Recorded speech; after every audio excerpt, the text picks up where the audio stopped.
Welcome to the Blue Line Betting Podcast. It's hockey only. Matthew Barnaby and myself, we do this every single day, but today we are live and we're doing an NHL Playoff preview show. We're excited. Jeremy Roenick will be joining us. Shane Corson will be joining us. Jim Dowd, Brad May, obviously Matthew Barnaby. We have talked Andrew McInnis from Puckline into joining us, and Andy Lang as well. This is going to be a casual show, a bar talking kind of a show, one guest at a time. We're going to figure out how to bet these NHL playoff series. We're going to look at some future bets. But before we get into any of that, Matthew Barnaby, thank you for putting this show together, brother. You did all the heavy lifting. You called all of your friends, and I'm greatly appreciated. Appreciate that. Hey, should be an awesome show, and we're going to kick it off right with a Hall of Famer and one of my good friends that I've got to meet after the game of hockey, and one of the best personalities of all time. I'd been beating the drum for a long time for him to get into the Hall of Fame. Not that I had anything to do with it, and my say doesn't have anything, but he's a Hall of Famer off the ice as well as just a great person. And I know we're going to get some good content out of my buddy JR here. Yeah, Jeremy Roenick, welcome to the Blue Line Hockey Betting Podcast. You know, and I got to tell you right off the bat, dude, like Matthew and I have killer hair for old guys. Your hair is hair is better. You have the best hair of them all, and you come on in a hat. Oh yeah, my God! You know, it's golf day. It's golf day, so I got to be ready for the golf weather. You know, it's I'm in San Diego, so obviously it's golf weather all year. But you can't hide the hair that I have. There's no question. I've had the best head of hair for a long time. My dad died with a full head of hair, so it is the best attribute of me. So I do have to show it off every once in a while, but today I'm not. And I just love being with you guys today. And Barney, thanks for having me on. You know how much I love you, buddy. I appreciate those words too. Hey, great hair, and I can attribute that as well. I've showered with JR, so we'll go with the hair as his best attribute. And so yeah, I'm with you, my man. Yeah, I love it. To say the least. And I love where you live, Jeremy. San Diego is a spectacular city. I mean, the weather is gorgeous. Yeah, geographically too, it's amazing. Anyway, let's get into a little bubble. Yeah. It's a little bubble. We love it down here. The weather's perfect all year. We do pay a weather tax, which is pretty expensive, but hopefully that drops a little bit in the future. Yeah, there we go. Jeremy Roenick joining us, everyone. We've got lots of ex-NHL hockey players up. And I hate the term ex-NHL hockey players because they're all NHL hockey players. You're never an ex, right, Matt? Trust me, when you see me skate now, I'm truly an ex. Yeah, I haven't filed my paperwork for retirement, but yeah, I've slowed down a lot. Not that I was ever that quick, but I've slowed down a lot. There you the go. Only ex that I don't want to be is an ex-husband, and that's what I work on the most. So I'm working on that the most. Yes, I like that. I'm already an ex-husband, and I wear that as a badge of honor.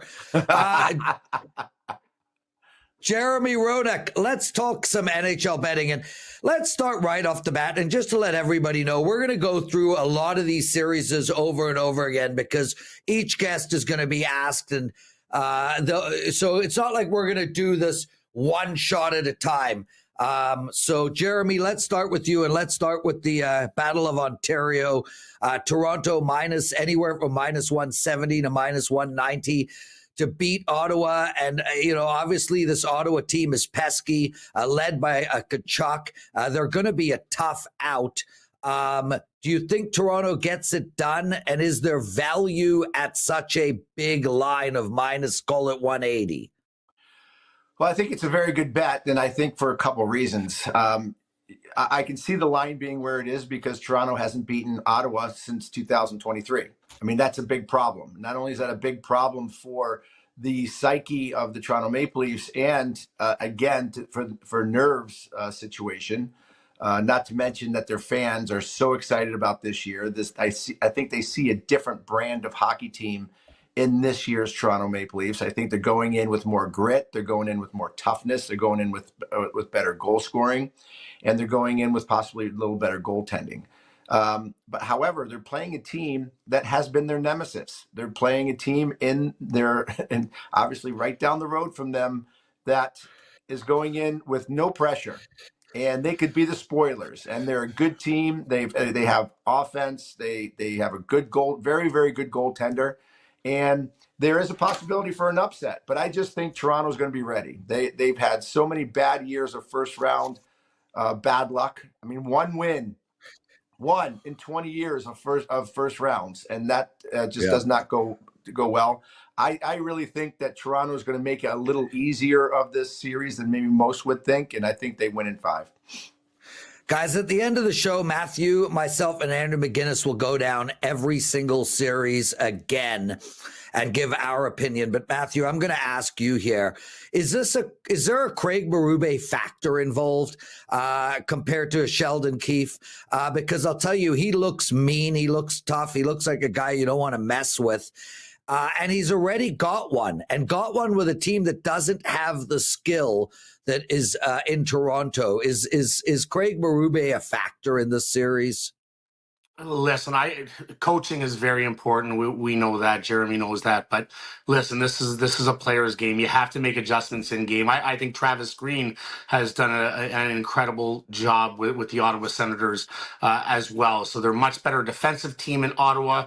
Is Craig Berube a factor? Listen, he's a great coach. He's a Stanley Cup winner, and he pushes a lot of the right buttons. I think if there is a chance for an upset in the first round, this could be it. The one thing that hurts Ottawa, and I live in Ottawa, going into this series is price of tickets in Toronto is so crazy, and it being only 4 hours away.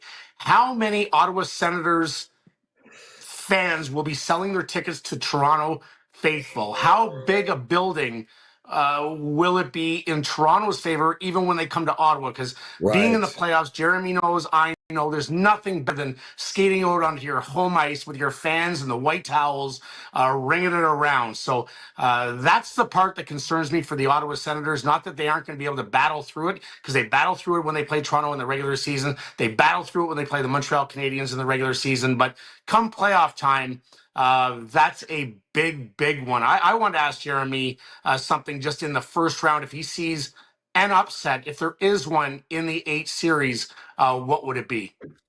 Yeah, for me, it's going to be Montreal, to tell you the truth. I really believe that the Washington Capitals, as good of a season as they had, and they need to be commended for the season they had. I don't think anybody saw this happening with the Caps, especially with Ovi chasing the record, him getting older, the team getting older. They looked like they were going to go through a rebuild, and it seemed like the whole year was based on Ovi. They were playing hard. It seemed like they were playing hard for Ovi, but they're limping into the playoffs. They're losing games.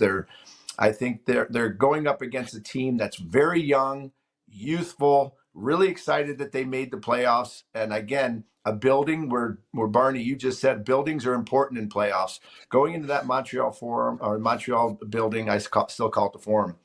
Going into Montreal. Yeah, going into Montreal, it's going to be mayhem. Those people are going to be excited. The team's going to be excited. What Suzuki's done this year, obviously Caulfield's had an amazing year. They have toughness. They've just shown a lot of resiliency, and they've been flying for the last couple weeks and playing playoff hockey coming in. I can see an upset here with Montreal due just to excited team play, youth, and a team that has no pressure on them. But that would be my only team that I think would be the big opportunity for an upset. You know, I don't disagree with you. I had circled Montreal as well, and especially because they're a counter-attacking team. What worries me, though, and I don't know if you guys, how much weight you put on goal differential, but Washington Capitals are coming in at a plus 56 goal differential, which is the second best behind Tampa Bay in that conference. Montreal made the playoffs at -20. Last year, The Washington Capitals made the NHL playoffs at -27 goal differential, and they got annihilated in the first round. I put a lot of stock in goal differential, Jeremy. I don't know if you do, but that is my biggest concern, because from a matchup, this is the most lopsided goal differential matchup of the entire group. Listen, it's, stats and numbers are all everything. It's great. Data is key, right? There's no question about it, and it allows people to get an upper hand. But I don't know how Barney feels, but I think when it becomes playoffs, we always say playoffs are a new season. They're a new season because you get a fresh slate, you have a new attitude, you have a different energy level, and the pressure becomes a little bit different. And sometimes other people perform different in pressure situations. The numbers are great, but I don't give a shit what you did in the regular season.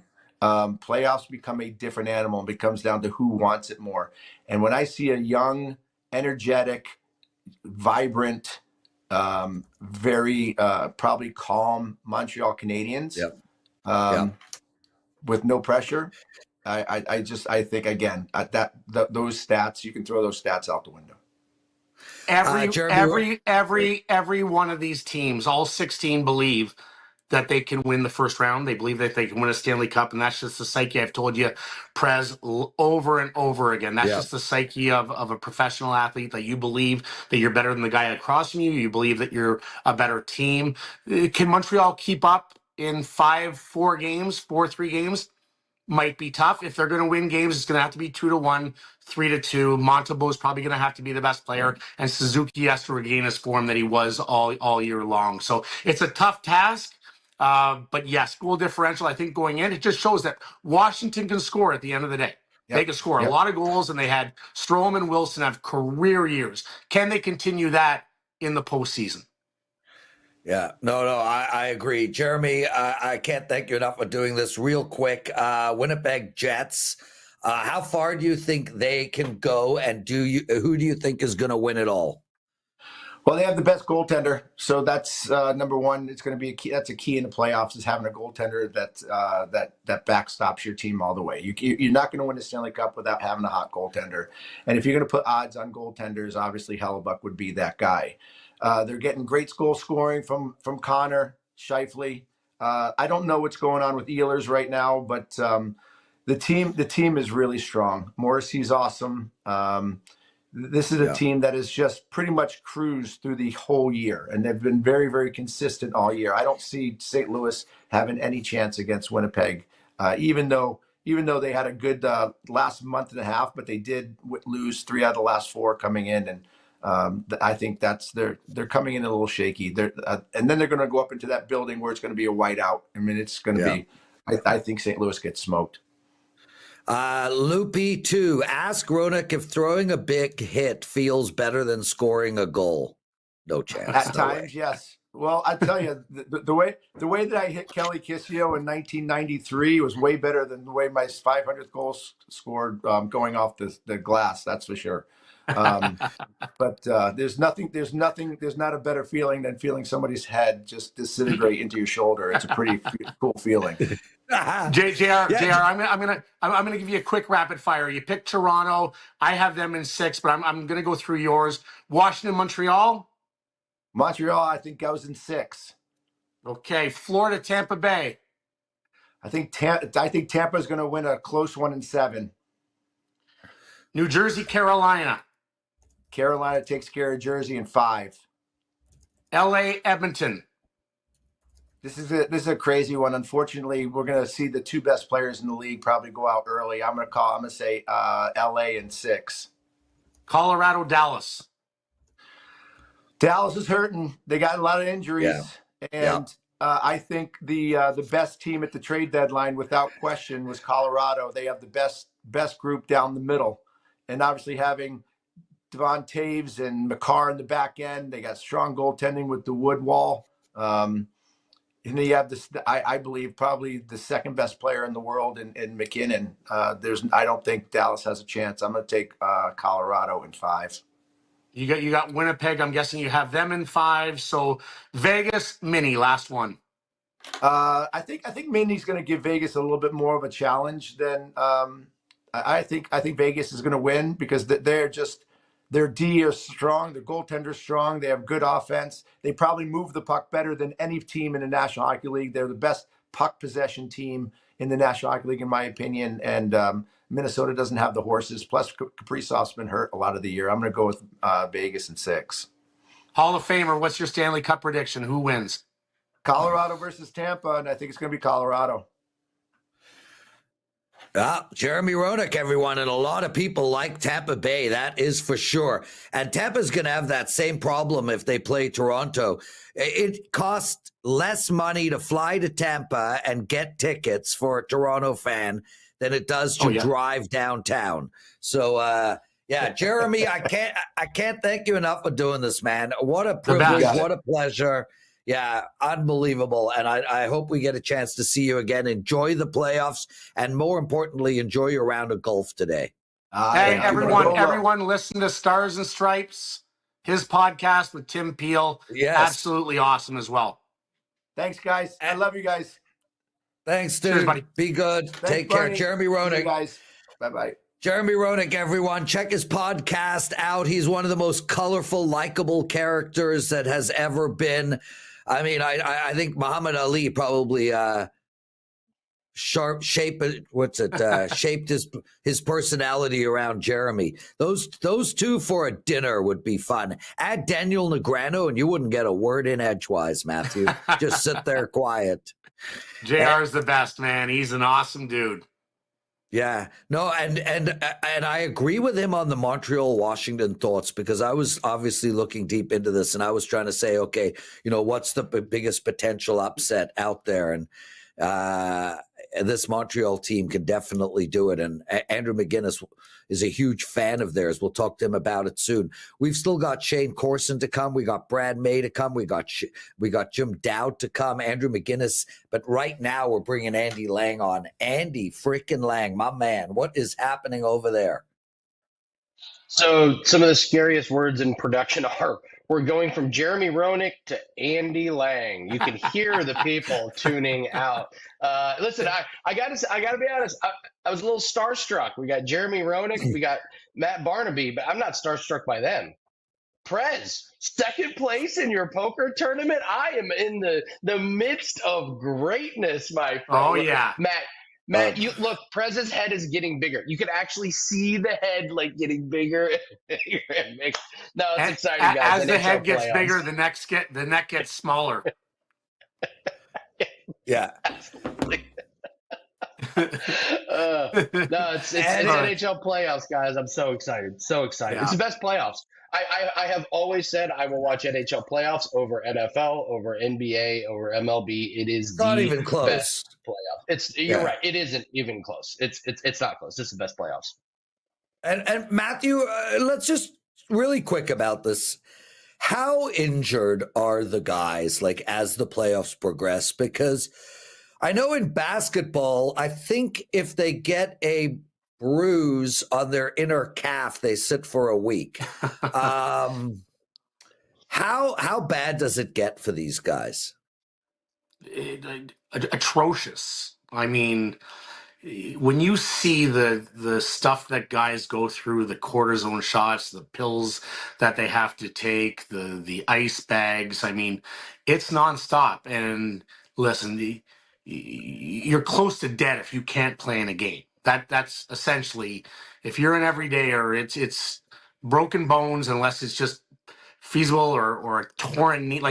Guys will play with no ACLs if they can possibly do it. I know Darius Kasparaitis has played without an ACL. I played one of my first years with a torn MCL. I mean, it was so taped that I could barely skate, but I wanted to be out there. Guys, we see at the injury report at the end of every year how extensive it is for a team that not only wins the Stanley Cup, but the team that gets to the Stanley Cup. And that's just the mentality of hockey players. And, we can call them warriors. We can call them idiots. We can call them people in different walks of life might think, not courageous, but stupidity. But every hockey player is going to play if they are hurt, not injured. If it's feasible that they can get out of the ice, they're going to play, and it's crazy. Yeah, watching it is insane. Andy Lang, on your bets for the playoffs, like I want to talk Conn Smythe here. I don't know if you've done any looking into that, but man, Connor Hellenbuck is plus 1,800 to win the Conn Smythe. And my attitude here is if Winnipeg wins, Connor is going to be the Conn Smythe trophy winner. Winnipeg has way shorter odds in winning it all than plus 1,800. The Winnipeg Jets to win the championship is plus 1,000. I'm prepared to bet that Connor wins the Conn Smythe at plus 1,800 over that Winnipeg wins it all at plus 1,000. What are your thoughts on that? Well, so I have a favorite series bet, a favorite long shot, and a favorite future, and the Winnipeg Jets come up quite often. I'm betting on the Winnipeg Jets, so I'm with you, Prez. Like anything Jets, yeah, I'm in on. So like if you want, my favorite future is the Jets plus 500 to win the West. I just went with the West. I guess I'll take the team with the most wins and the most points. Call me crazy. I kind of like them at 5-1. I agree with Jeremy. I think they steamroll St. Louis. And who do they get in the next round? I mean, they were 3-1 against Dallas in the regular season, 3-1 against Colorado. So I don't think these first two rounds for Winnipeg are. Listen, they're going to be hard. It's playoff hockey. But I think they got a pretty decent path with some really, really good matchups. That's my favorite future on this one. So, Prez, yeah, absolutely, you could take that play. It's just about supporting the Winnipeg Jets. That's kind of the team I'm focused on. That's the one team I really, really want to bet on for that one to win the West. You guys also asked, what's your favorite long shot? I got a great one on DraftKings. The Jets and the Blues series. Will any game have 10-plus goals in it? I'm going to take the yes at 3-1. The Jets were fourth in goals scored, Blues 13th. The Jets had 20 games this season where they scored 5 or more goals, and the Blues had 16 games where they scored 5 or more goals. I just need one game to go that crazy, like wild, kind of shootout thing where it goes nuts. And I think both these offenses just need one good game. So 3-1 is my favorite long shot. But yes, I'm all in on the Jets this season. Wow, that long shot, Matthew. What do you think about that? There are going to be a lot of freaking unders in that Winnipeg St. Louis game from my perspective, but I know counterintuitive betting is a thing and something that works more often than not. So we're talking about a 6-5, 7-5 hockey game. What do you think? You think that's doable in that series? I listen, you just need one. You just need one. It's not. I don't think it's going to be a high-scoring series by no means. If it is, I don't like it for St. Louis, but I see a 5-4 game with a goalie being pulled at some point and making it a 6-4 game. I see that absolutely. And further to your bet on Connor Hellebuck, if you believe Winnipeg is going to go far, and a lot of people do believe that, as do you guys, why wouldn't you almost take 2 times your money on if they do win it? Connor Hellebuck will be the Conn Smythe winner. So you're getting 2 times almost your money on if they win the Stanley Cup, and we know the most valuable player is Connor Hellebuck. So that's a great bet. Yeah, and I think from my perspective, guys watching the show and looking to make those future bets, I would really look deep into taking the Conn Smythe winner over the team. So, for instance, another example would be the Colorado Avalanche. What are the Colorado Avalanche number to win? Plus 800. Well, what is Nate McKinnon?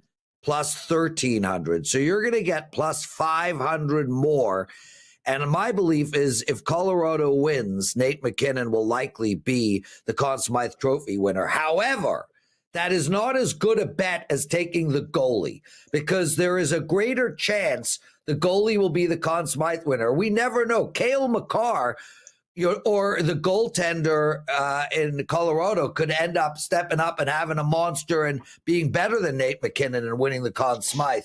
But I'm just saying, look at those bets as well. You got Kucherov at plus 2,800, Vasilevsky at plus 2,800. One of those two will win the Conn Smythe if Tampa Bay wins it all. And Tampa Bay is plus 900 to win it all. So Matthew and Andy, and I'll go to you, Andy, first. That's 2,100 better. That's 1,900 better to take Kucherov or Vasilevsky than it is to take Tampa Bay. What are your thoughts there, Andy? Listen, no opinion. I default to Matt. I'm not a high volume bettor. I don't have a lot of strong opinions on every single series. I just pick a couple series where I find a lot of the value in, and I don't want to give out bad advice. So Matt, I default to you on this one.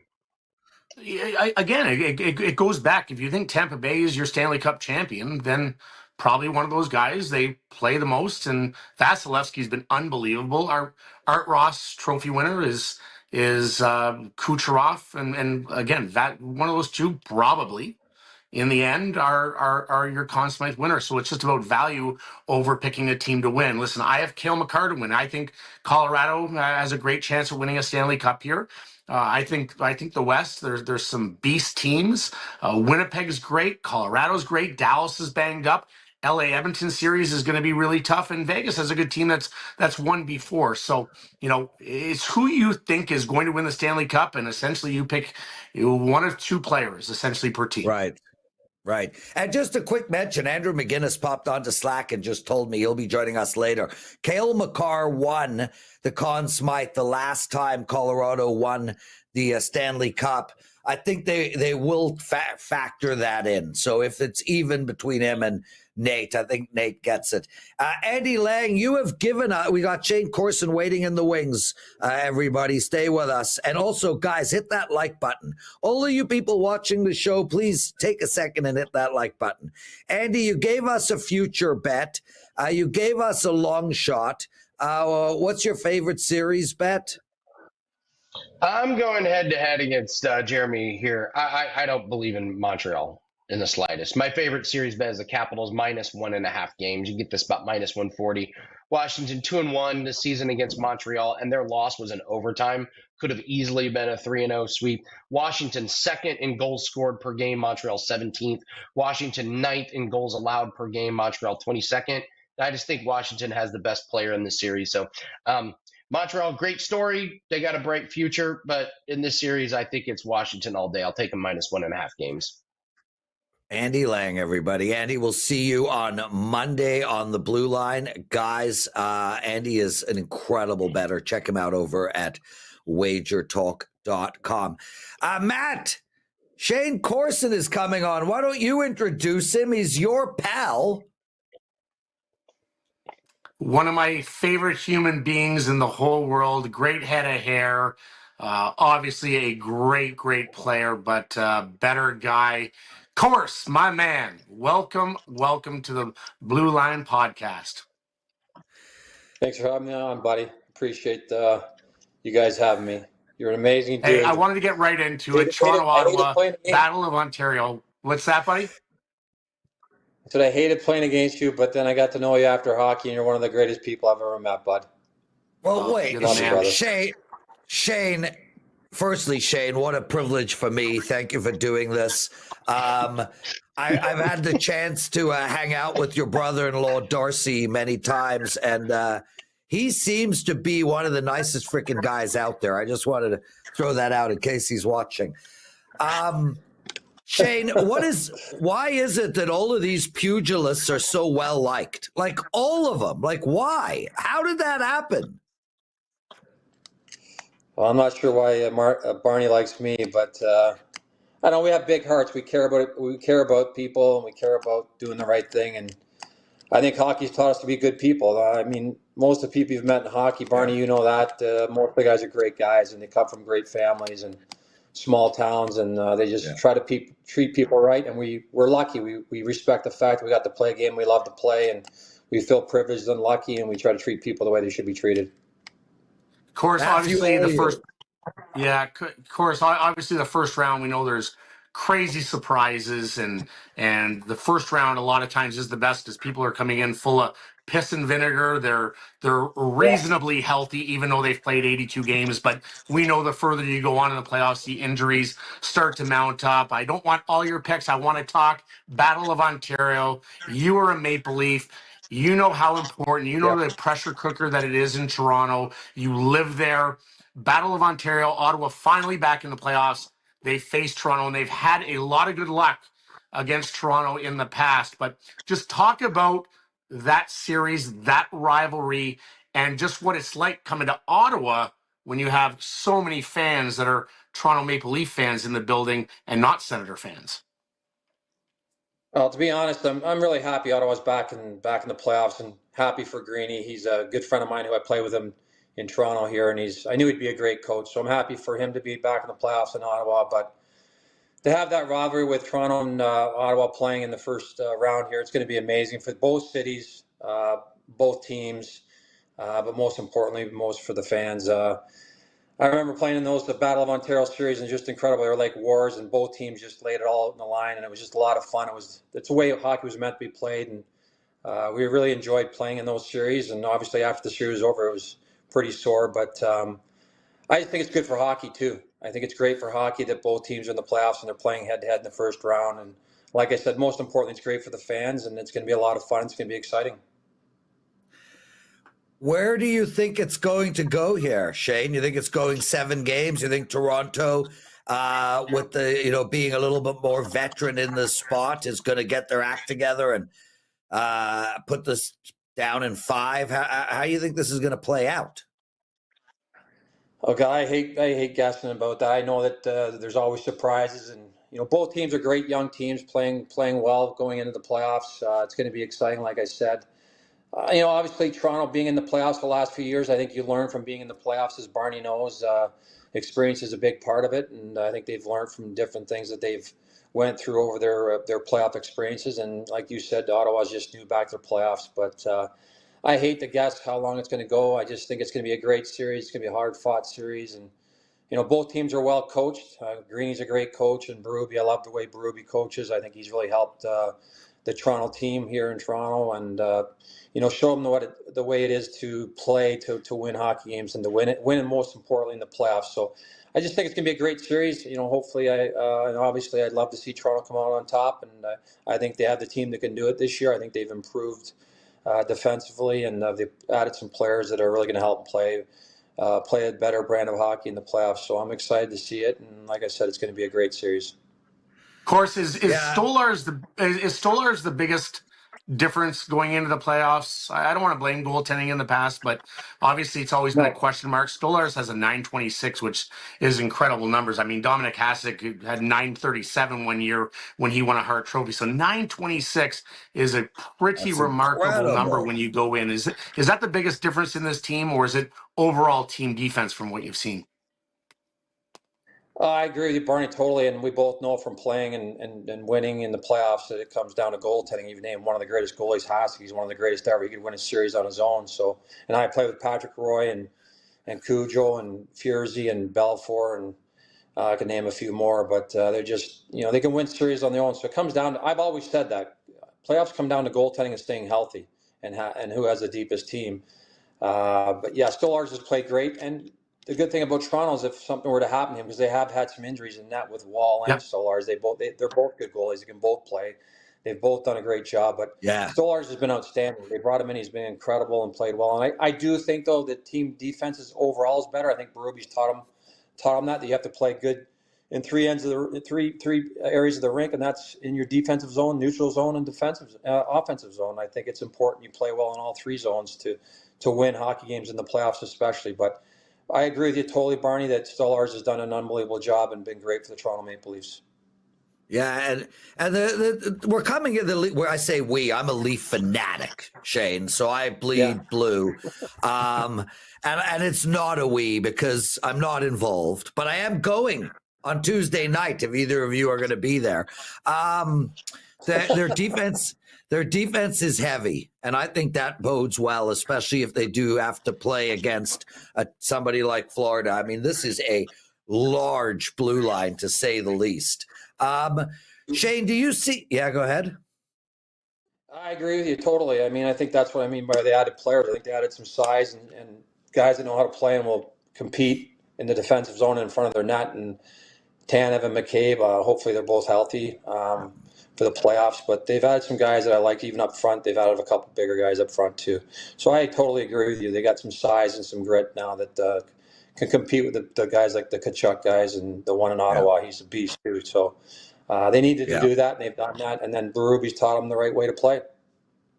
Yeah, Shane Corson joining us, everyone. We've still got Jim Dowd, Brad May, Andrew McInnis still to come. Shane, do you see an upset in the first round at all? We had JR come on, and he thinks Montreal has a fighter's chance. What about Minnesota or Vegas against Vegas? I listen, I think the Kings against Edmonton, I'm very concerned about Edmonton. Do you see any upset out there? Listen to your other person that was on there, and he was talking about the Montreal-Washington series, and I'm picking Montreal over Washington. That's what I think is going to happen. I like this young guy they brought in. I like St. Louis. I like the way he's got him playing lately, and I think that that's going to be the team that I would pick to upset Washington. I mean, I love Washington because of what Ovechkin's done. Close to Tom Wilson. He's one of my son's best friends, and I'd like to see Tommy do well in the playoffs. But I really think Montreal is gonna pull it out and beat Washington. And you know me, Barney. I only know a few teams that are in the playoffs. I only care about Montreal, Toronto, and the teams I played for: Edmonton, Dallas, St. Louis. So as long as they're in the playoffs, I'm happy, buddy. Hey, Prez. Yeah.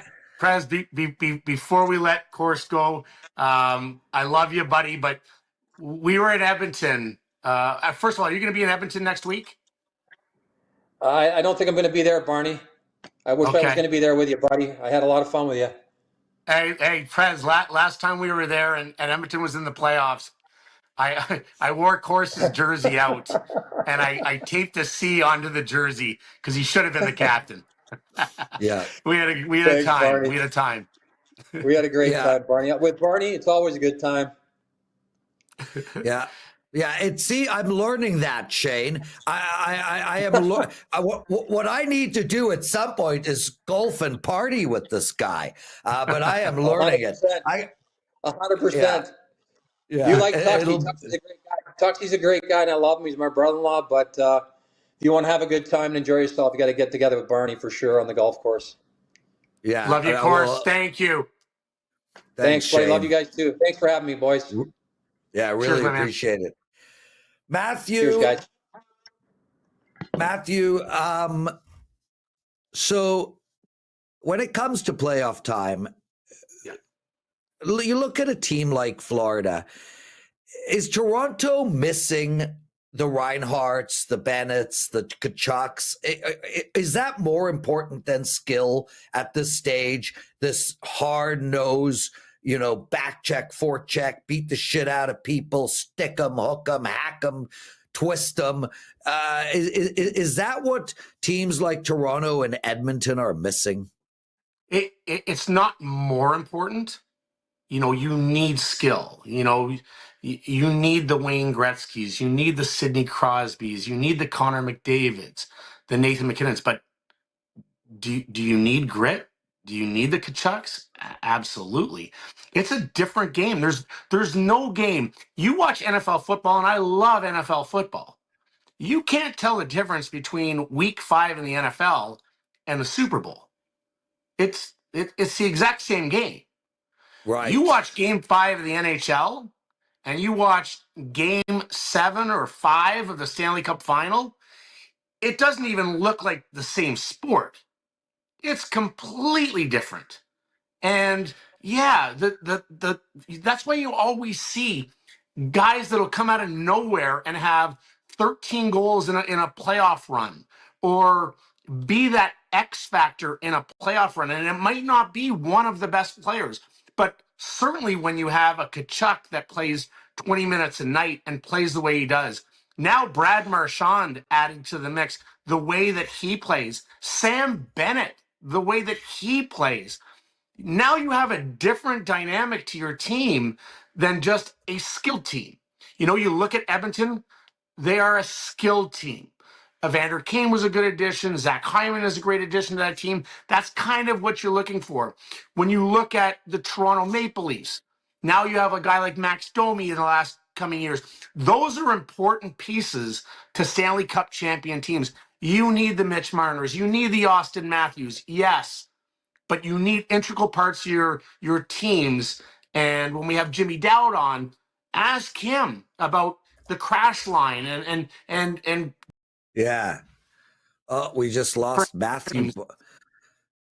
Did we just lose? Oh, there he is. Oh, well, He's a popular guy. When people call him, Jimmy Dowd was calling. We need to send him the link. yeah. He's got the link, but I'll reach out to him. No worries. No worries. Matthew, one of our best listeners, Titans, he's looking only at game one. And he circled Montreal and Minnesota. Let's talk about game ones. Is this because game ones are very fascinating to me, especially at the start of the playoffs? Is this one of those things where the team's coming in to win it all? Like a team like Winnipeg, a team like Toronto, a team that's expecting to go far, Colorado, Vegas. Are those teams susceptible more in game one than other games? Are the teams that are looser and playing with more of a free, like what happens, are they better in game ones? Let's talk about that game one. Yeah, I don't feel anyone comes in loose in the game one. Like I truly believe the last, especially the teams that have been so solidified in the playoff hunt. Not that they've checked out, but they've been prepping for game one for 2-3 weeks, a month. They've just get the season over. Let's get ready to play. And everyone, game one is a different season. And you're excited. The towels are going, the crowd's standing when you go out there, running out on the ice. Everyone's on their feet. It's a different excitement level. So no one's looking ahead of game one. Matthew, we have texted Jimmy Dowd. You want to text him or whatnot? Me and you, we could do this. We could fill time till Tuesday, brother. But we are waiting on Jimmy Dowd, and we still have Brad May, and we're going to end the show with Andrew McInnis, myself, and Matthew Barnaby, where we will literally go series by series and whatnot. Can you, Matt, can you explain the beard? Like, where did this thing come from, and how long did yours get? He's texting Jimmy. That's okay. Guys, if you've never watched this show, we do the show every single day, Monday to Friday. You can find it at our channel over at WagerTalk TV. That's our YouTube channel. It's also on all the streaming podcasts, the podcast streamers. But I just want you guys to know that WagerTalk TV provides an unbelievable amount of talent and shows. We have 200,000 subscribers to our channel, right. One of the most robust, largest channels in the space.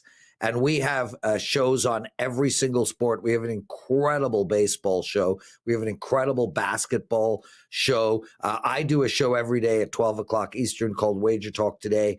Some of the best sports bettors on the planet. You can find it every day over at Wager Talk TV. Matt, I asked a question about beards. How did that whole thing come about? And how long did yours get? How far did you get in the playoffs? I don't know where it originated, to be honest. I love it, though. I absolutely love it. And it's funny because you play with different guys. I've never been able to grow a big beard, thank God. And now it's getting gray everywhere in there. But I got to the conference finals, game 6 against Washington in 98. But I used to always just grow a goatee. And I remember Derek Plant, he'd have a couple little whiskers going on there. But I love seeing the guys in the Stanley Cup final and just how thick it gets and how gnarly it gets. I would never want that because I get itchy underneath. I'd have one that would be trimmed if I could go far enough. But listen, it's a pride thing. The longer it gets, it means the further you're going and closer you are to the Holy Grail, lifting that Stanley Cup. So what about me and you as Leaf fans? Because I know you're a big time Leaf fan. Oh, yeah. Why don't we grow no shaving until the Leafs are out? What do you say? I'm from Ottawa, so I'll do it till Ottawa's out. Yeah. Jim Dowd joining us, everyone. Talk about a playoff beard. This guy made it all the way to the end. Thank you for joining us, Jim. What a pleasure. Hey, thanks for having me, guys. And hey, Barney, he hasn't gone through puberty yet. That's why he can't grow a beard. Yeah, look at this great stuff. It's gray everywhere.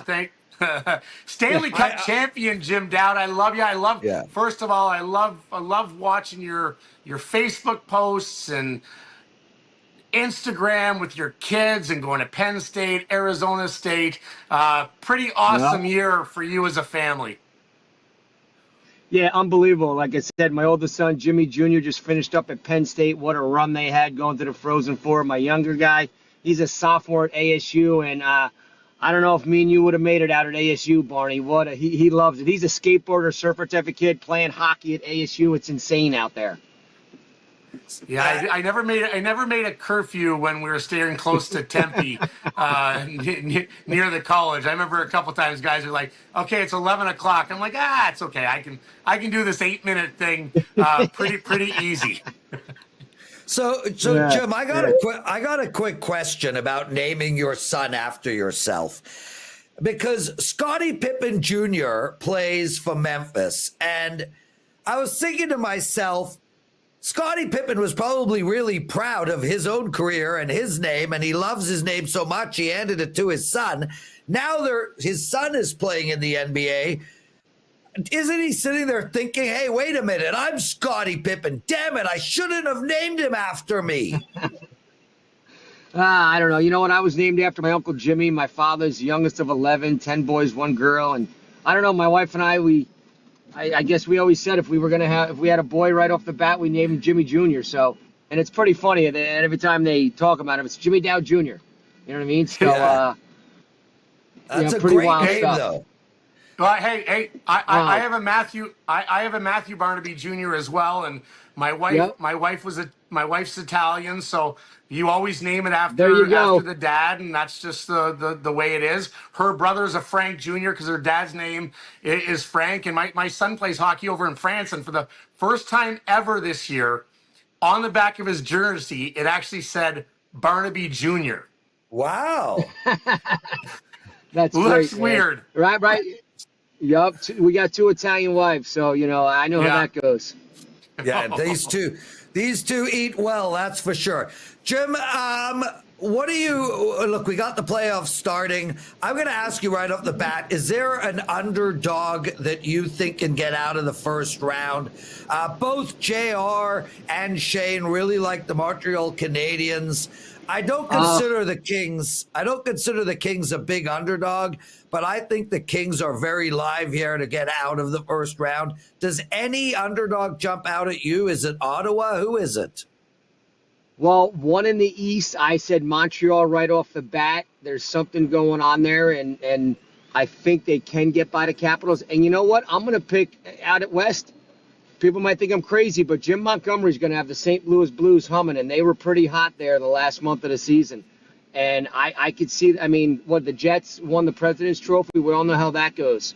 Usually doesn't work out too well. So I got the Blues coming out of the first round in the West and the Canadiens in the East. Jimmy, you're Stanley Cup champion.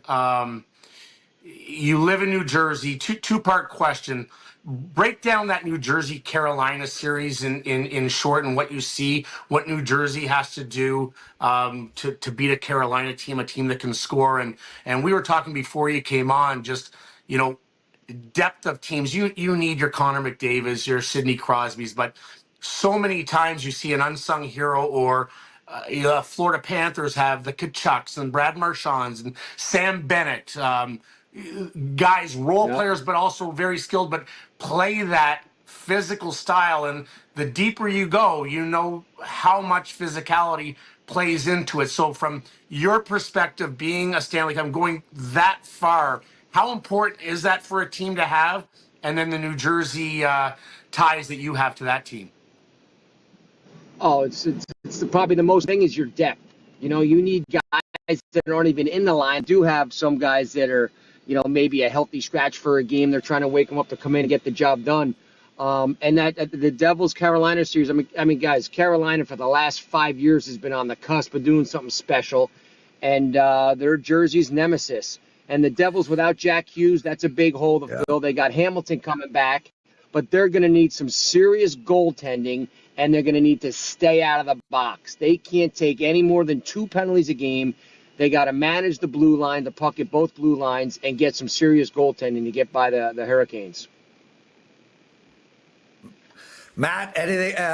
Matt, what do you like in that really quick? And we'll get to it later, but we haven't spoken about Carolina and New Jersey. I think Carolina is one of my favorite bets, and I actually like them in 6, -1.5. So I think they'll win in 5 or 6. Do you have any quick thoughts on that series while Jim's with us? Yeah, I got Carolina as well in 6, -1.5 games. Listen, Carolina is a top 10 offense. Jack Hughes is an incredible young talent, and that's when you lose your number 1 center going into the playoffs. That's a tough thing to overcome for a very young team. So I'm with Jimmy. They're going to need great goaltending. Got to stay out of the box. They have a plethora of guys that can score from Carolina. So I like Carolina in this playoffs. I just think it's too much to overcome losing your arguably your best player. Yeah, and I think Carolina is very overlooked as a future bet. Jimmy, who do you think is going to win it all? You know what? No one's talking about Tampa. I think Tampa has a great chance to win it all. You know what? And everybody, the Leafs, man, this could be the Leafs' year, though. I mean, they're getting. I mean, Stoley's he is the hottest goalie in the league. You know, Chiefs going to have that team ready. They're on the cusp. The Bruins are out of the playoffs. You know, I mean, I'd love to see the Leafs. I'd love to see the Leafs win it all. I think it really is their time. You know. But no one's talking about Tampa. You know, no one's really talking about Tampa. They're unbelievable right now, and they do have the goaltending, and they're healthy as well. So interestingly enough, Tampa Bay is +900 to win it all, and Toronto is +1100. Toronto has beaten Tampa Bay this year, I think, on every occasion, and they will have home ice advantage. So Tampa Bay is not being overlooked. There's a lot of money coming in on Tampa Bay. They're actually one of the most bet teams to win it all.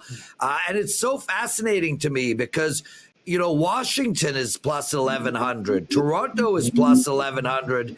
And this Tampa Bay team, I mean, it might be the Cooper factor. And Florida is +800. So Florida with Tampa Bay is home ice over Florida, yet Florida is favored. Toronto is home ice over Tampa Bay, yet Tampa Bay is favored. I don't think the bookmakers and general public are loving on this Toronto Maple Leaf team. You, however, Jim, have become my favorite guest of all time because you are loving on the Toronto Maple Leafs. Yay! Yeah. Yes, you know what? I mean, I'm telling you, they plus Stoley, the goalie. I'm a Jersey guy. You know what I mean? Born and raised in New Jersey. First New Jersey native to do what I did, and Stoley, the goalie, man, he's a kid that grew up in Jersey. His story's incredible, and again, 8-0, and he's got 3 shutouts in his last 8 starts. And again, Chief's been there, he's done that now, and Matthews, I mean, Marner, 100-point season. It's pretty incredible. It's not that it's now or never, but they're ready to go. 926 save percentage, and listen, if they don't go far, this could be Marner's last go-around with the team after 100 points. Yeah. Jimmy, I'm okay with it. Jimmy, one of my favorite teammates ever, buddy. I love you.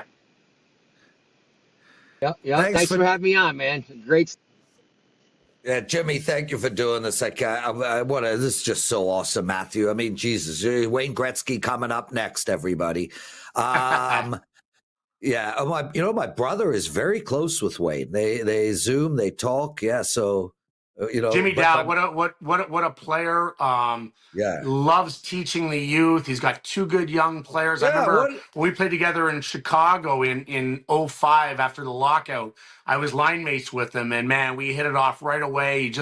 He's a student. You won't meet a bigger student of the game, like statistic wise, players wise. He probably watches every game, every single night. Just a great dude. But talk about a guy that just like a chameleon. He could fill in, great skater, good face-off guy, could be a PK guy, but great teammate, great teammate. Yeah, and you guys, like, when you're on the bench, are you guys like, what's the talk going on the bench? Is it stand there, go there? I saw space. This guy's playing too close. Is that the stuff you're talking about on the bench with these guys? A lot of times you're going to go over if you made a mistake or you didn't see someone. You're going to go over stuff that maybe just happened or what stuff you think you can exploit from the other team. But also, you might be down 5-0 in Detroit and see a hot girl coming down section 118 and be like, "Hey, Jimmy, look at that thing over there. That's a cute one." That seems about fair. Well, Jimmy Dowd was awesome and driving as well. I'll tell you one thing that stands out to me, Matt, is hockey players either don't do their hair in the morning or they really like baseball caps. Is I would say both. Both. Yeah. So, brother, we got a guy on the show listening right now named GH, and he tells a story about Teddy Nolan came to his team and did a bunch of coaching seminars for his team, and Ted Nolan told a story about one of his favorite players, a guy named Matthew Barnaby. And he tells the story about how he did some kind of magic over your stick. What is he like? He had like, there was like some kind of what is it? I don't know the exact. You don't know what it? Maybe it was one of Teddy's tribal things that he might have done. I don't know. Yeah, sweet grass. Yeah. He was burning sweet grass over your stick for good vibes. Did you know about this? Listen. I that's the first time I've heard about it. I love Teddy Nolan. Talk about a class guy, and gave me an opportunity to be a real contributor to the Buffalo Sabres. So I owe a lot of my career to Teddy, and a great family guy, but he was a great coach, and all he demanded was hard work. It didn't matter if you were the most talented team or the most talented guy on the team or just a guy that worked hard. You were going to work, and you were going to work for your ice time. And if you weren't not only going to play in the lineup, you weren't going to play for Teddy's team. So we really garnered the respect, I think, from a lot of players and teams in the league that we were going to be the hardest working team in the league, and we had a great goaltender. So I think we had a lot of success over the 4 years that Teddy was there, and still stay in touch with him to the day. He's just a great person, and he was a great coach. Yeah. Was he the coach that got screwed? Like, just out of the blue, had an incredible season, and then they got rid of him, and nobody knows why? Yeah. Coach of the year. That was under Muckler. That's what it was. They did not get along. Yeah. It was a lot of behind the scenes stuff that happened, and they just didn't get along. Essentially, Teddy didn't like the players that Mucks brought in, and Mucks didn't like that Teddy didn't play the players that he brought in. So it was just a clash of two guys that were very important. And listen, I like John Muckler. He drafted me, but I ended up siding with Teddy over that whole thing. Teddy was let go of the year right after he won Coach of the Year which is asinine when you think about it. And unfortunately, Teddy didn't have a long career after he was let go from the Buffalo Sabres, and really deserved probably a little more fair treatment than he got. Andrew McInnis still to come right after Bradley May joining us now. How are you, my friend? What's going on? You excited about the playoffs? I can. We talk about illustrious when he literally it was actually a charity case where John Muckler had a bet they had to give this guy a contract, it's that he talks about career so positively. Yeah. Brad, we are in and out on your audio, but we'll get it done. We got to keep the show moving. Are you playing golf right now? Where are you, man? Sorry, Where? You know what? I love golf. I travel to play golf, but I'm in Denver, Colorado. I'm at a youth hockey tournament, and I'm going to be speaking to about 300 kids and parents this afternoon. And then I actually going to fly the red eye back tonight. So I came in today, and I'm going to do this and then fly back. So it's a long day, but nobody really cares if Brad's tired. So I'll find a way to play. Just if I was trying to make fun of Matthew, but I love, you know what? First of all, you look great, Matt. Our coach, Ted Nolan, got food. There's no question about it. We love Ted Nolan. John Buckler, too. Unfortunately, but we liked them both. They didn't like each other. They both fired the same summer together. John, general manager of the year, got fired. Yeah. Ted Nolan, coach of the year, and got fired. It's a real different situation. Brad, we're having audio issues. I'm going to get straight into it. Who do you like to win? No, listen, and I'm thrilled you're doing this. Who do you like to win it all? Let's start right there. Who's gonna hoist the cup? You know what? I'm going to go out. Can I my Western pick and Eastern? Yeah, go ahead. Who's good?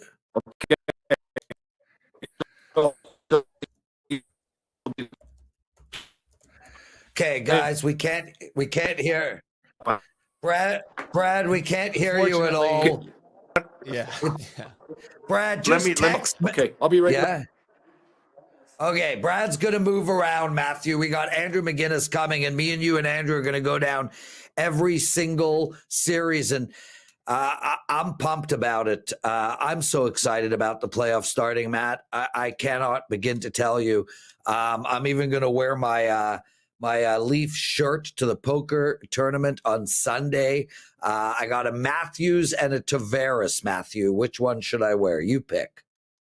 I'd go with the stud. I'd go with the captain. Although John Tavares has been great since he's been in Toronto. I think he just you look at his numbers since he's been there. Ridiculous. He's lived up to every part of that contract. I know a lot of people get down on him and say since he's been great for the Toronto Maple Leafs. So I think this is going to be a great series. I'm excited. I think it's great for hockey. I think it's great for Canada, the Battle of Ontario. I live in Ottawa. I love to see businesses thrive when they're doing well. So I'm just excited to watch the series whichever way it goes. Brad May back with us. We're going to give it one more shot. Brad, you want to give us your Eastern and Western Conference finalists. Who's going to the Cup? I got the Colorado Avalanche out here in the West, and I'm actually in Denver, Colorado right now. Both of our former teams, Matthew and I picked the Toronto Maple Leafs to win the East. I believe the Colorado Avalanche will win the Stanley Cup. I will take that, Matthew. Even though I'm a Leaf fan, I will take your prediction. That is for sure. My follow-up question to you is this. You got the Colorado Avalanche at +800. No, sorry. They're +750. 750 to win the Cup. Nate McKinnon is +1,300 to win the Conn Smythe. Which is a better bet between those two? I'd say Nathan McKinnon. Yeah. If everything falls together, and it's hard to pick one player, but if the Avalanche win the West, Nathan McKinnon's going to be the best player in the playoffs. Who's going to upset? Every single one of you ex-players have picked Montreal over Washington. Obviously, it's an upset, so it's not like some lock. I am not there with those guys. Who do you think is going to be the biggest upset in the first round? Lawrence, I think the St. Louis Blues are going to actually the team to make an upset they've played going into the playoffs, I would say the St. Louis Blues. I don't believe Montreal. I think it's going to be an experience for Montreal, their fans, and those players, but Washington wins that one. Brad, Matt, yeah. Yeah, just a couple things. The LA Edmonton series, how do you see that playing out? And we talked earlier. Obviously, you won a Stanley Cup with Anaheim, and we know how important depth is. One, when you look at it as it's in the rearview mirror and you replay round one and round two, what are some of the things that stand out from your perspective, going longer and longer and eventually winning a Stanley Cup? And besides that, we talked about injuries. I can't even imagine what the injuries looked like on your team when you guys were all said and done. The ice packs, Messi and Gretzky have said when they lost their first Stanley Cup to the New York Islanders, they were walking through the corridor seeing the New York Islanders, and there wasn't a lot of hooting and hollering coming out. It was ice packs and pills and sitting back and relaxing. Just look back at your time. What stands out most to you, and how many guys were just playing with severe injuries? Well, I think at the end of the playoffs, not to mention the surgeries that guys went through during the playoffs.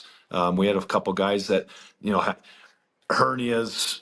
The one, Chris Kunitz, had an incredible hip pointer, had to have a minor surgery on it. He had a bruise from his ankle to his armpit. It was crazy. J.S. Giguère, who was our goaltender, had a surgery going into the playoffs. But by the end of it, after we won, and we did it in convincing fashion. We had 3 rounds that only went 5 games, and we played. The one series that we probably should have been beat or could have been beat was the Detroit Red Wings, and we beat them in 6. We had about a dozen guys have surgery after the playoffs. So from Chris Pronger's shoulder, myself, I broke my hand and had to have a minor surgery to replace or put the bones back in the right spot. A number of guys had significant injuries, but we played with anti-inflammatories and got a shot at Toradol in the old butt cheek, before every game for about 15 or 16 games straight, a pain blocker, just to get through that day. The days in between were difficult because you're uncomfortable because you didn't want to be on the pills. And you certainly didn't want to live like that for 6 weeks. Wow. Yes. Wow. Whoa. I'll be right back to you. Brad, get out of here. Go work. Thank you, Brad. Thank you, my brother. Hey, so you guys are amazing. I almost got kicked out of here because I came into a quieter space. But Matthew, before we were saying all that, you asked about the LA Edmonton series. I'm a little anxious on that one because I think Edmonton has the players, and I think the best players. I think LA probably wins that series. That's not an upset by the way that you look at the standings. They're injured going in. It's an unknown. Edmonton can win the series, but I can see LA winning. They've had a longer, better season, but the injury factor has already hit the Edmonton Oilers, and who knows how they feel in a week or two. I will talk to you tomorrow. Love you, buddy, and Stanley Cup champion, man. Can never take that away from you. I love doing this, guys. Let's do it next round too. Cheers, buddy. Thank you. Talk to you tomorrow. Yeah. Okay. All right. Okay. See ya. No. Thank you, Brad. Nobody needs to talk me into doing this. Andrew McInnis from Puck Time, one of the best NHL betting shows you'll ever hear. And Andrew, this must be a thrill for you. And I seeing Shane Corson, an ex-Montreal Canadian. Dan and I have had a lot of laughs because Matthew had to provide Dan with the cell numbers of all of our athletes. And Dan is like, don't let Andrew near those numbers, man. Andrew's going to be calling him up and saying, man, I just love you, Shane. Shane, you gave me my life. Hug, Shane. I kept those under lock and key, Matt. Don't worry. No, thank you. Yeah. Don't be creeping these guys out. Yeah. No. Be professional for that, guys. Good to see you as always, Matt. Anyway, nice to see you, buddy.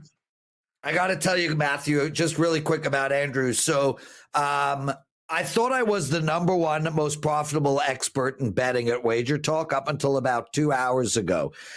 We have a tool that we can use to see who is the number one most profitable bettor, and it was me. But then Andrew had some future bets or something that had to be graded, and I'm now the number two most profitable bettor behind this man, Andrew McInnis. Love it. There we go. Yeah, who beat And everybody. The worst part was yesterday it was just a full slate of meaningless games. We still had a show we did, and I actually liked a couple bets, but I was too worried about losing my number one spot, so I didn't release any picks. But I liked Pittsburgh, I liked the Rangers, but I was too much of a scaredy cat to release any picks. I didn't want to lose that number one title going into the postseason. So I was the number two guy, and I'm like, I'm going to put out a pick to try jump him, and I put out Pittsburgh, which ended up winning. Anyway, Andrew and Matt, what we're going to do now is go down the from one series after all the way down. We're using the lines from DraftKings. We're going to start with the St. Louis Blues and the Winnipeg Jets. Winnipeg is minus 192. We've had two ex-NHL experts already get on the show and think St. Louis is live. I do not, and I'm going to tell you right now, not only do I not think St. Louis is live, but I think Winnipeg wins this going away. I think this matchup is horrible for St. Louis. Winnipeg minus 1.5 plus 110. Feels like the right bet. If Winnipeg wins in 6, that's 4-2. I cashed that bet. You could also get it's actually plus 136. So Winnipeg minus 1.5 plus 136 is where I'm going in this series. I just think that these two teams resemble each other, and Winnipeg has all the talent. They have a better first line, second line, third line, fourth line. They have a better defense. They have a better goalie. Matthew, I'll go to you first, and then Andrew, what do you like in this series? Yeah, I'm not going to regurgitate everything you said. They have the best player in the series in Connor Hellebuyck. They have a top 5 offense. Kyle Connor, almost a 100-point guy. I have them in 5 games. I'm right along the same way with you, minus 1.5 games. Andrew McInnis? Well, guys, I think sometimes having momentum going into the postseason can be huge, but at the end of the day, you have to wonder how long has St. Louis been in playoff mode. They feel like they've probably already played 3 or 4 rounds of a playoffs just in the regular season to make it to where they are right now.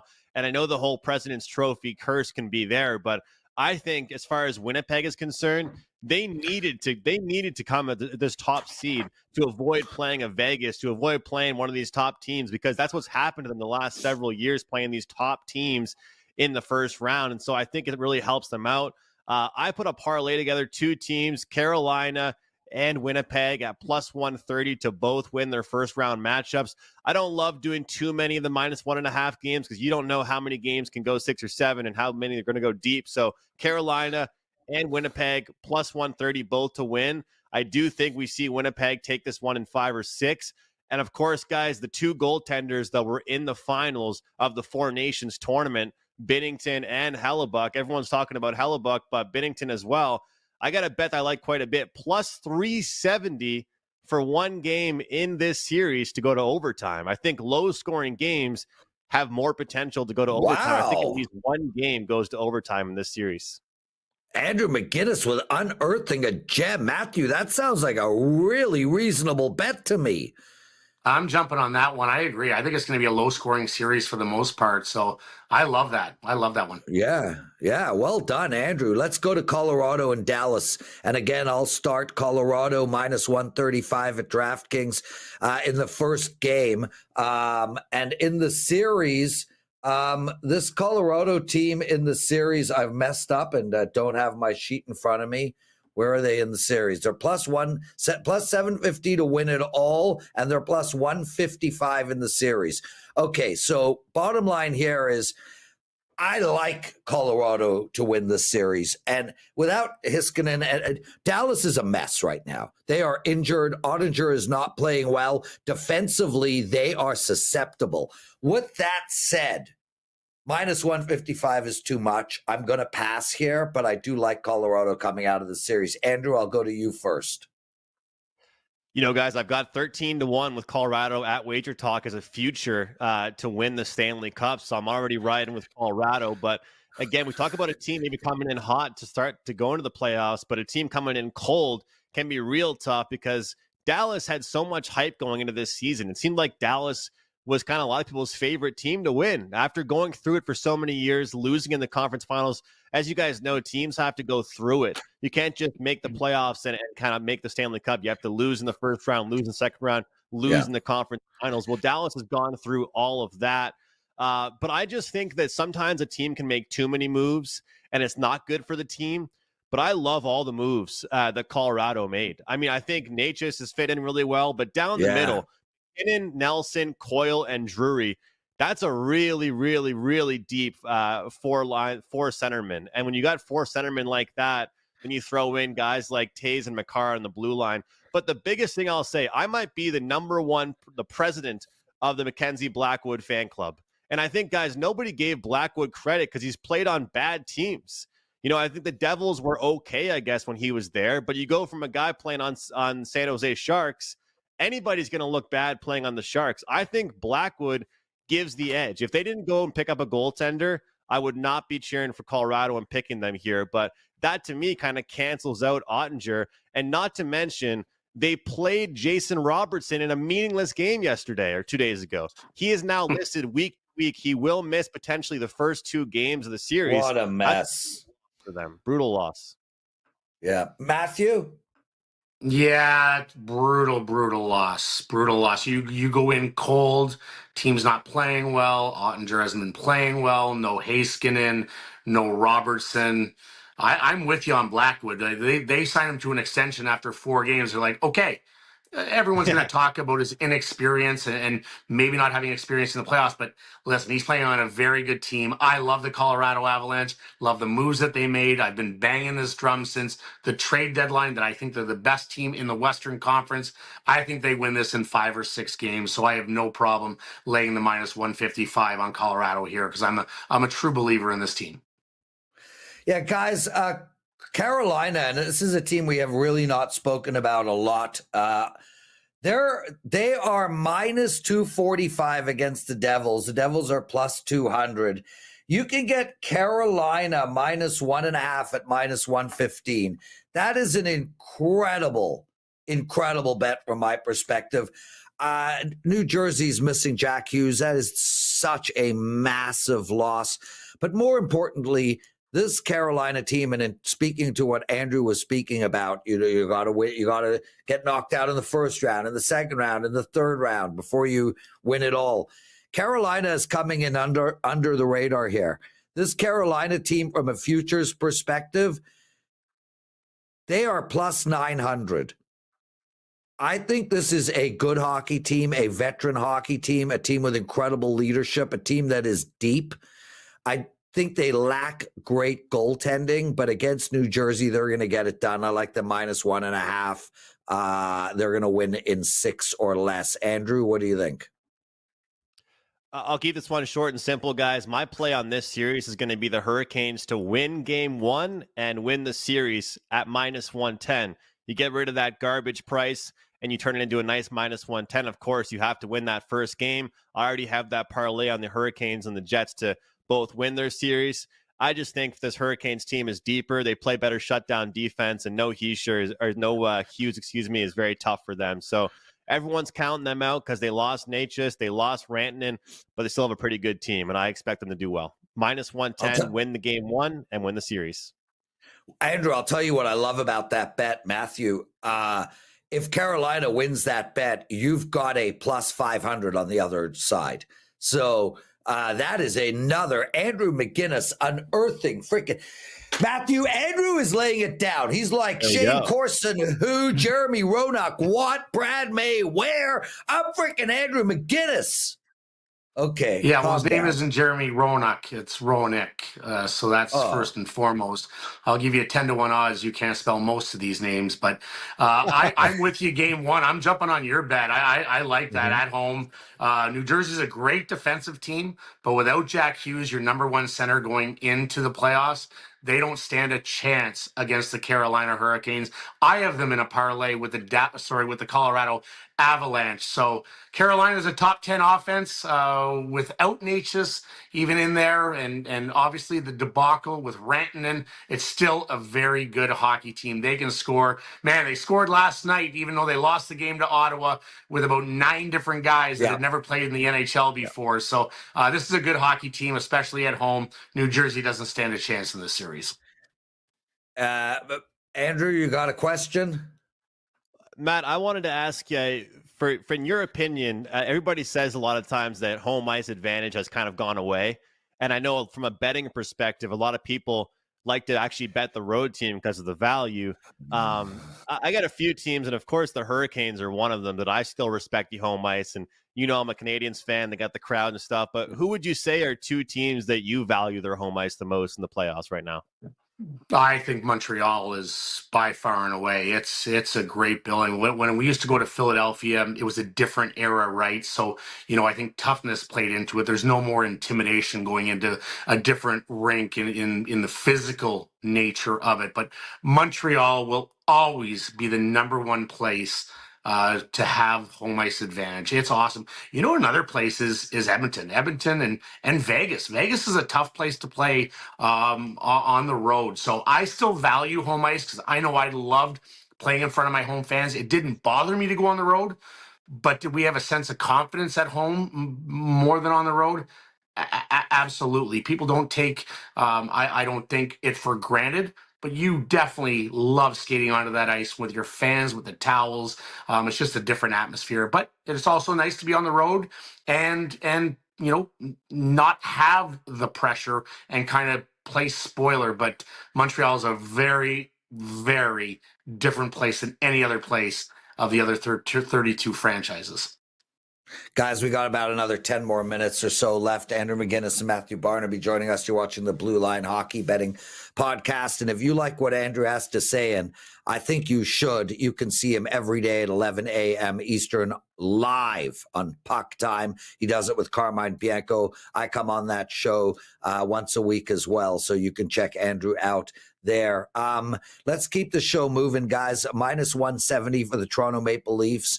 Minus 110, plus 110 if they win in 6. Look, I'm a homer. Everyone knows it. I bleed blue. With that said, I think that this is going to be the year that the Leafs do something. I don't know if they make it all the way to the end, but I think they get through Ottawa now. Everyone's going to come back and say, well, Ottawa's beat this team every game this season.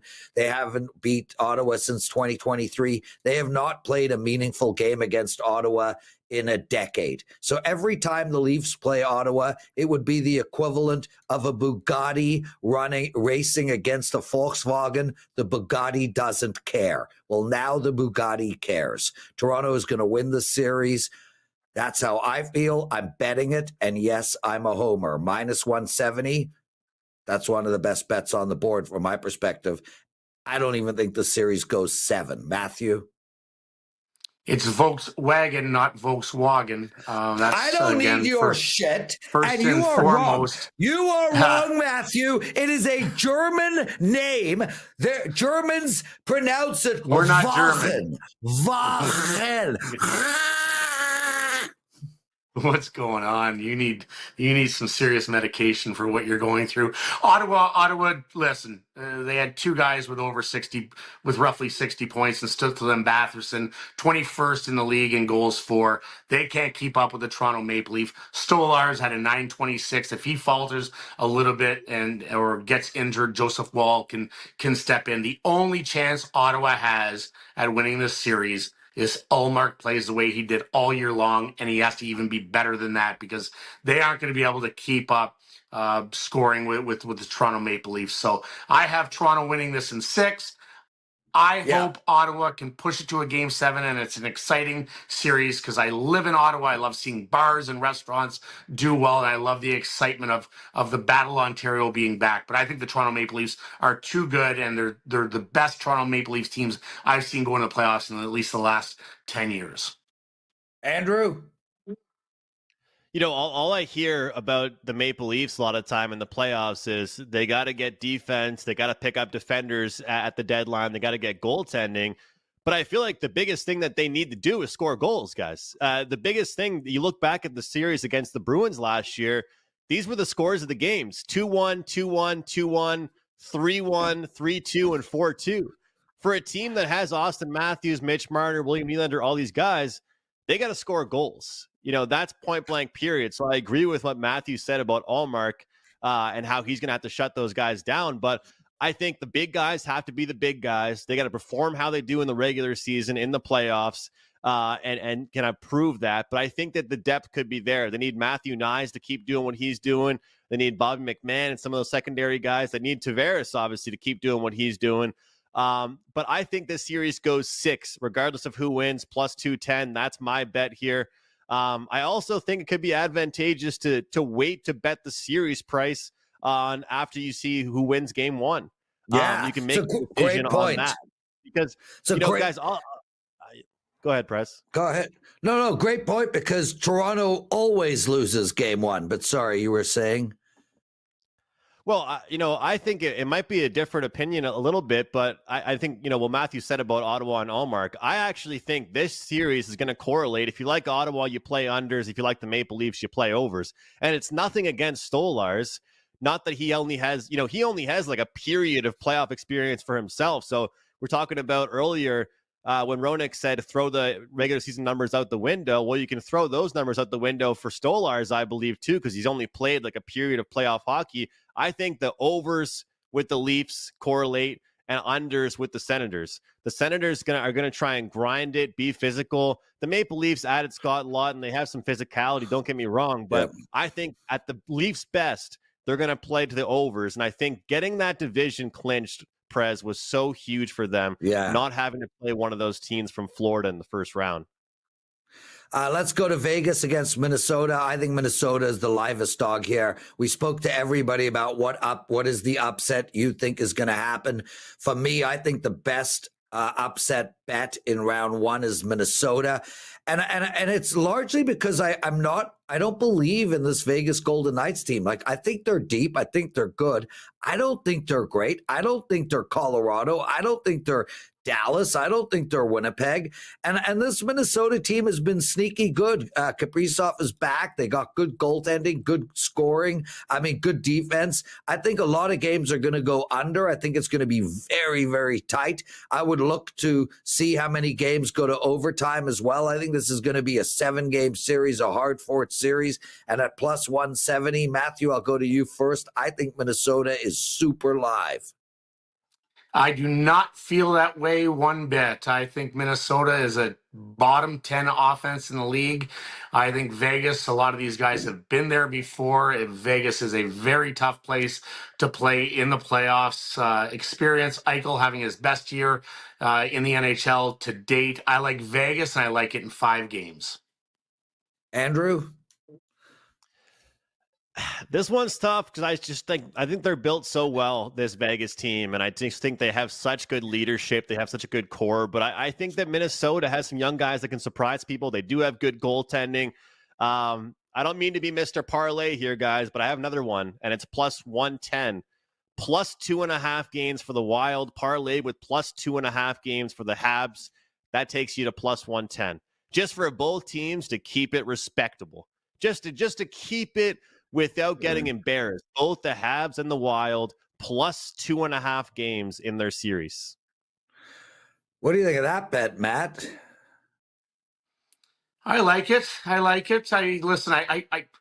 There's always something that happens in the first round, right? There's always a Montreal. There's always an underdog that comes out and is leading 2-1 after 3 games. It doesn't mean that they might not win it, but they make it very interesting where you're like, oh, wow, didn't see that coming.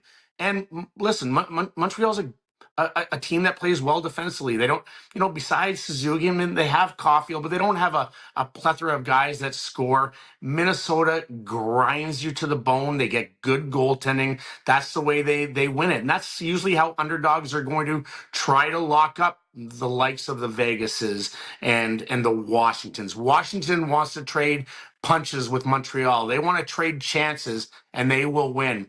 Underdogs like those teams that don't score a ton. They just want to chip pucks out, chip pucks in, and really block a lot of shots. Matthew Barnaby joining us. Yep. Do we see any sweeps in the first round? I mean, how rare is it to see? I think we see one, if not zero. Really? Yeah, I don't have any on my board. So yeah, I have no sweeps on my board, but that segues perfectly into where the sweep might happen, and that is in the Washington-Montreal series. Now, I understand we had three ex-NHLers get on the show and say Montreal is live to pull an upset here. I do not agree under any circumstances whatsoever. I am not a fan of this Washington Capitals team. I think they are a one-round and done team. I think they're overrated. But I also think Montreal is, a team that did not expect to get here. Sure, they're playing with house money. Sure, they're playing loose. Sure, they're a team that smiles more than any other team. Sure, they're sponsored by some edible company. Whatever the case may be, if there's going to be a sweep, it's in this series. This is a lopsided series. I think Washington wins this going away. I think they win it in 5. I don't think it's going to be close. Andrew, you're a Habs fan. I know that you're going to like the Habs because of your fandom, but you got to be pretty pleased with Montreal's season. I am. I think they did great. I love the team moving forward. Their road comes to an end in 5 games. Yeah, I have Capitals in 6. Prez, I'm happy to see the Canadiens make it here. I think it's maybe 1 year early for them making the playoffs. At the golf tournament, the charity tournament to start the season off, the key word was mix. GMs, owners, players, coaches all said they want to be in the mix. They were able to be in the mix, made the playoffs. But, I think back to the COVID season when I drove up to Montreal from Halifax, didn't even get a ticket out of the 2,500 available just to be in the city when they beat Toronto, they beat Winnipeg, they beat Vegas and went to the finals. Nobody had them winning any of those series. I think they compete, but I don't think they win this series. I sure as hell hope they do, and I'm going to be the biggest fan possible. But I don't think they get embarrassed, guys. I really don't think they get embarrassed. I think they're going to do well on home ice. I think if they get the split in Washington, it'll be huge. One thing I love about this Montreal team, and I don't think this is being biased saying, because I think Matthew just said it, is Montreal has a very good thing going with everybody knowing their role. They don't have any fourth liners that think they should be a first liner. They don't have any third liners that think they should be a first line. Every single player knows their role. And you look at some teams out there in this playoffs where a lot of guys that are on the third line probably want to be a superstar. But every player on the Canadiens knows exactly who they are, and I feel like that helps them out in a big way. Yeah, well, it's really easy when every player on your team is a third liner. Matthew Barnaby, what do you think about this Montreal-Washington series? I listen. I'm with both of you on everything. I think it's a year early for Montreal. It's great for hockey anytime Montreal is in the playoffs, and I think the Demidov coming. We saw how electric that was. We saw how important hockey is to Montreal and the appreciation. I can't even imagine the kid when he took his rookie lap or when he showed up at the airport. All of the above. Montreal is a fringe team. That's why it took them to the last game of the year to get into the playoffs. Washington exceeded expectations. I didn't see this at the start of the year. I thought they'd be a fringe team or a 6 seed coming in. So I didn't see Ovechkin having the year that he did. Dylan Strome having the year that he had. Tom Wilson having his best year. Having said that, Washington is more mature and they are just the better team. Montreal will win a game at home. I don't see it being a sweep, but I do see Washington winning this in 5 games.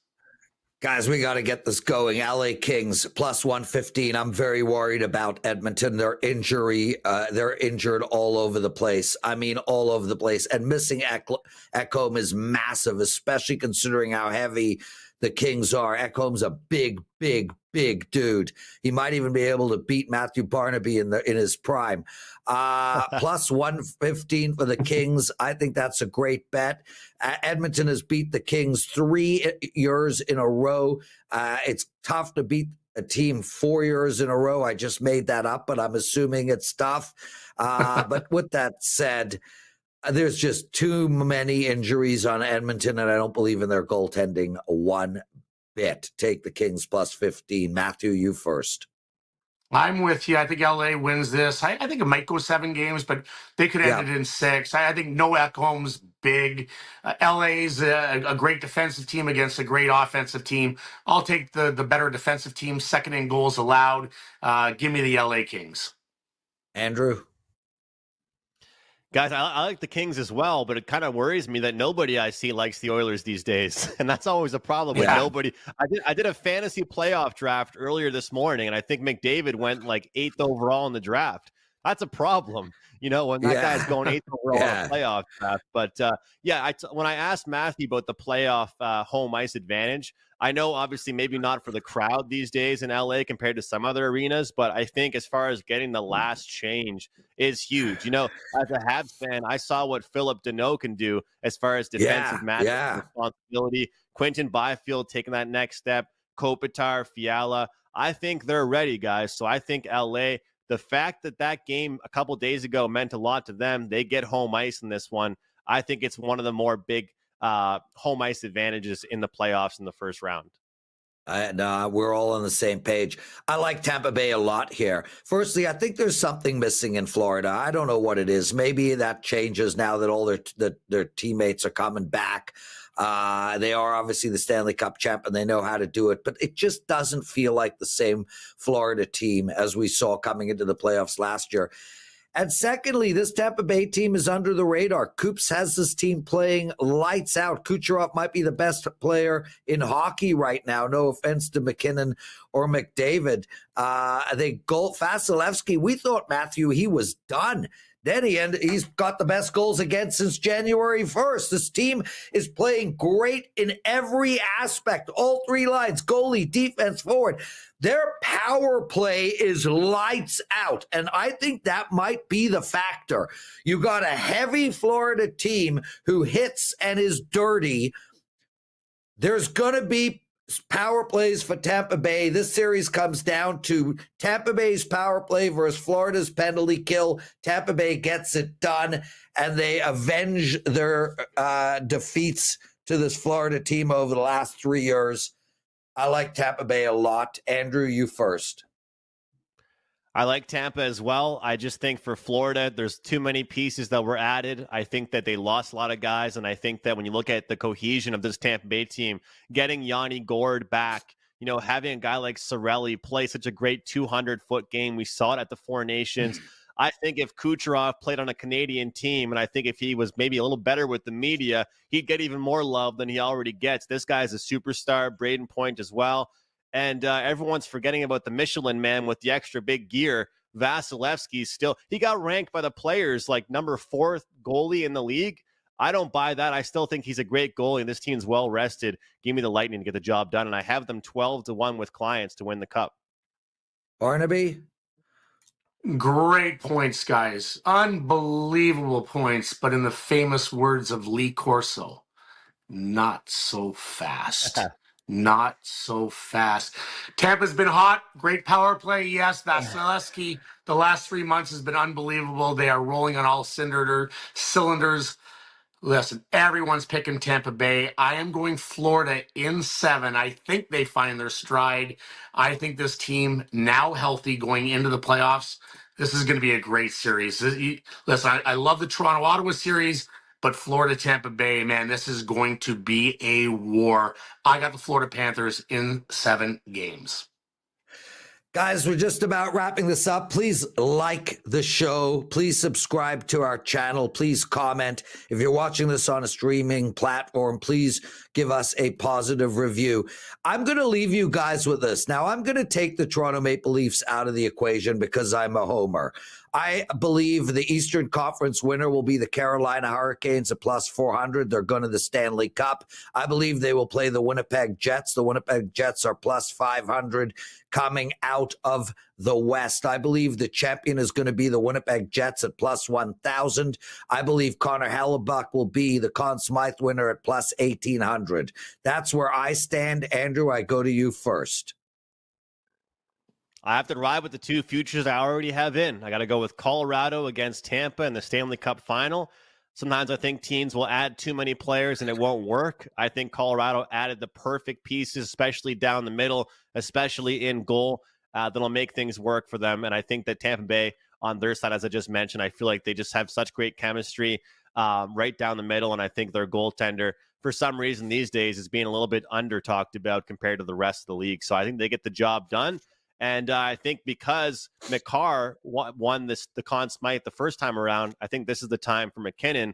Reminds me of the NBA guys when the Golden State Warriors won the NBA championship, and it wasn't Steph Curry, it was Andre Iguodala. Right. And the next time, it wasn't Steph Curry, it was Kevin Durant. I think this time Nathan McKinnon gets the job done, wins the Conn Smythe.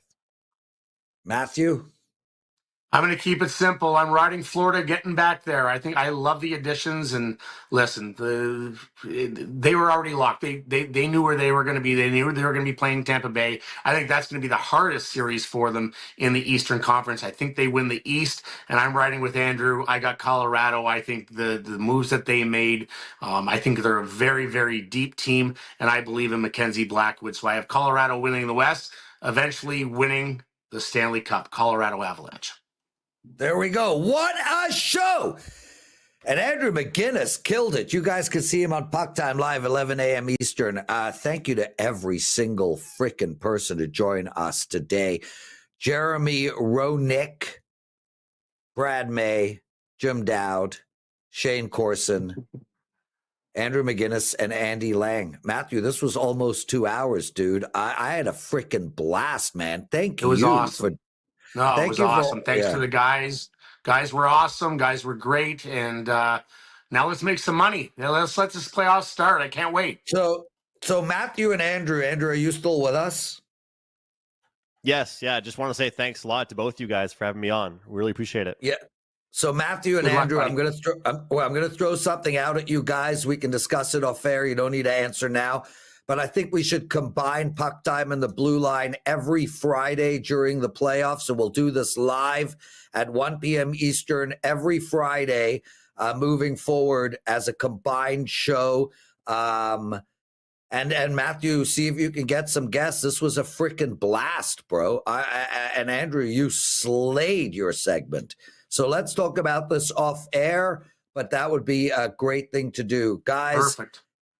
Have an amazing weekend. Go Leafs, go all the Canadian teams. Don't bet like an idiot. We got a long way to go. Thank you for watching this show. Thank you to Dan Alexander for producing it, for contacting everybody, for making sure the show ran smoothly. Lots of love to you all. We'll see you Monday on the Blue Line again.